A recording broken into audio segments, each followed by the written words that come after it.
I mean, the regime and their allies would be ready to retaliate. Hezbollah is already ready, as you know. Iranian officials, all their political and military officials have said, and they threatened that they will, of course, back Syria and that the whole region will burn. The Russians have said that they will help Syria. So I'm sure that he feels that he has strong support, and of course he wishes that it doesn't go through, but I'm sure they would retaliate if such an attack takes place. It's better late to have the Geneva II than, and as I said, it's better to have a political and diplomatic solution than to having a war that's going to tear Syria and the whole Middle East down. It's going to rip the whole region down. Saudi Arabia, the UAE, Turkey, Jordan, everybody will be, will be engulfed in this war if it happens.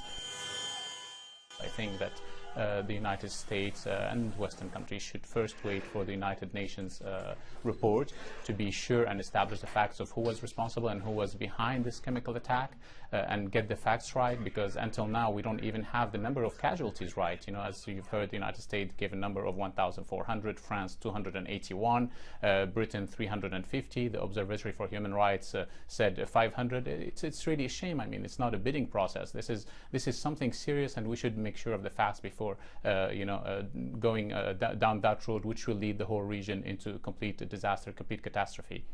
I think it's very strange that this attack happened just 2 days after the United Nations investigators arrived in Damascus on Sunday. And also we have to know that both sides have the capabilities of such attacks. There's a UN report a few months ago that suggested that rebel forces could have used these chemical weapons in areas such as Khan al-Assal in Aleppo and others. And also there were 12 members of al-Nusra group who were arrested in southern Turkey in Adana and Mercia province in possession with 2 kilograms of sarin gas. We have to know that, and this is why it's very dangerous to take actions before we establish the fact, and without getting also the approval of the United Nations Security Council, because that would drag the whole region into a road that we really don't want to see it, and that it would be the worst decision taken in modern history. I hope that it doesn't go down that road.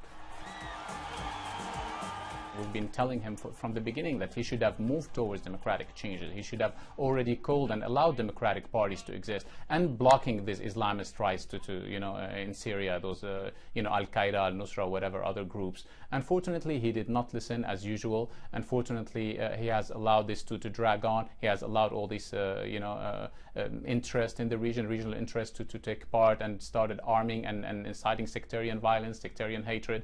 He has allowed all of that. He should have listened to us from the beginning and moved towards democratic changes. And I'm sure, and that he has tried, but unfortunately, as I always tell everyone, Bashar al-Assad is not in control. Bashar al-Assad is a face to this regime. He did not build this regime. He he has inherited, and he was brought in and catapulted from 94 until 2000 to take over a very well established regime, a competitive security apparatus, a large and extensive security apparatus in Syria, who only saw in Bashar somebody who could keep their interest in place.